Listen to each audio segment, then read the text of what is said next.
KS Heating and Air, the team ensuring your comfort. Your Weather Extreme video for this Sunday morning, September 23rd. I'm meteorologist Bill Murray sitting in for Brian Peters. And it was on this date back in 1975 that a Category 3 Hurricane Eloise slammed into the northwest Florida coast west of Panama City with top winds of 130 miles an hour. Very interesting storm, one I remember very clearly because it was one of the first hurricanes that I ever studied. The storm was expected to hit the Mobile area on the 22nd, but sort of turned unexpectedly, veered to the northeast, and intensified rapidly on the night of the 22nd. And the interesting thing was that there was an assassination attempt on President Gerald Ford's life on the afternoon of the 22nd, which dominated the news cycle pretty much that evening.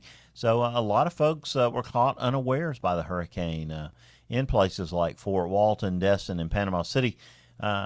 Fire trucks, police had to actually sound their sirens and drive through neighborhoods and wake people up on the night of the 22nd. It really reminds us how far we've come in hurricane forecasting. Very busy across the Atlantic right now. Tropical depression number 11 should dissipate over the next day or so. It's there east of the Windward Islands. Tropical storm Kirk formed in the eastern Atlantic south of the Cape Verdes yesterday morning.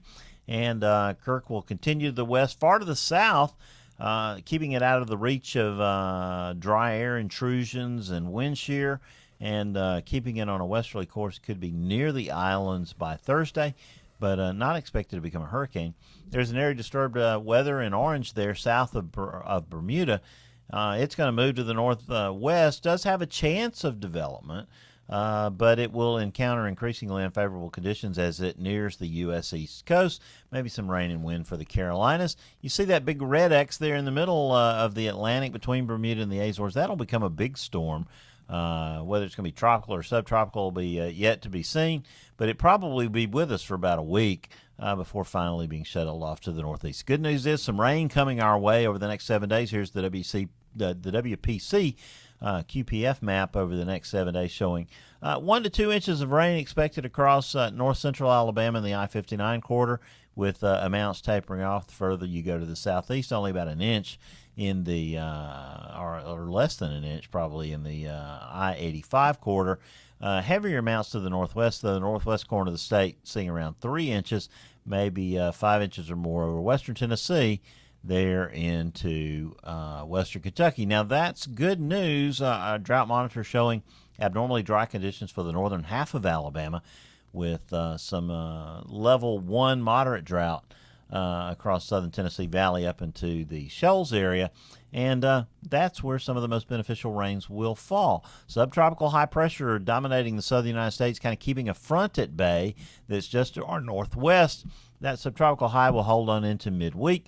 The front should finally get enough impetus to move through Alabama by Thursday, at least if you believe the European. Now for today, for your Sunday across central Alabama on this first full day of fall, drier air in place. That means most of the showers and any thunder that develops will be probably over western Alabama. Lots of activity late last night over eastern Mississippi, some of it getting into northwest Alabama overnight.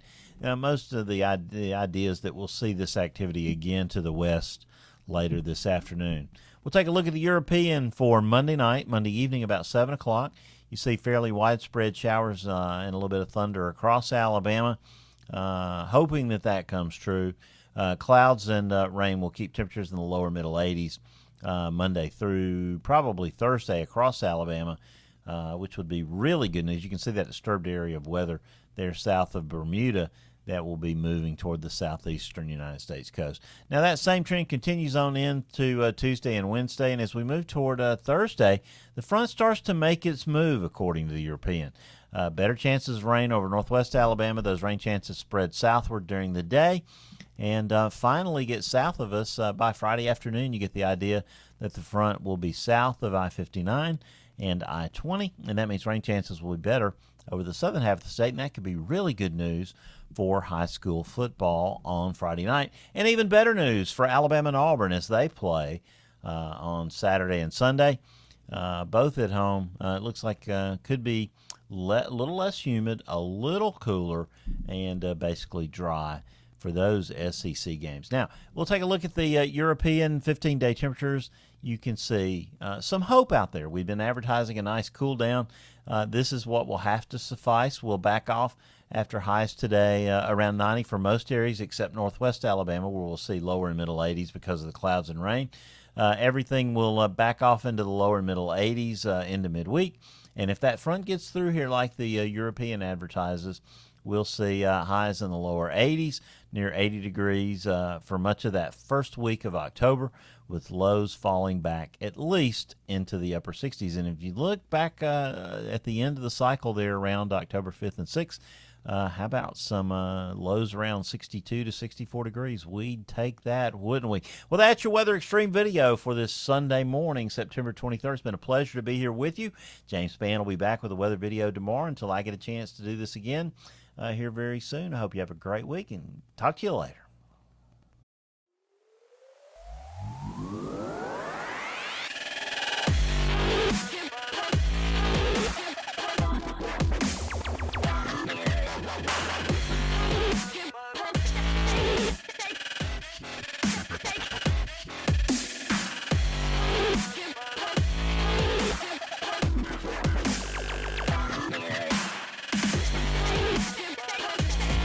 KS Heating and Air, the team ensuring your comfort.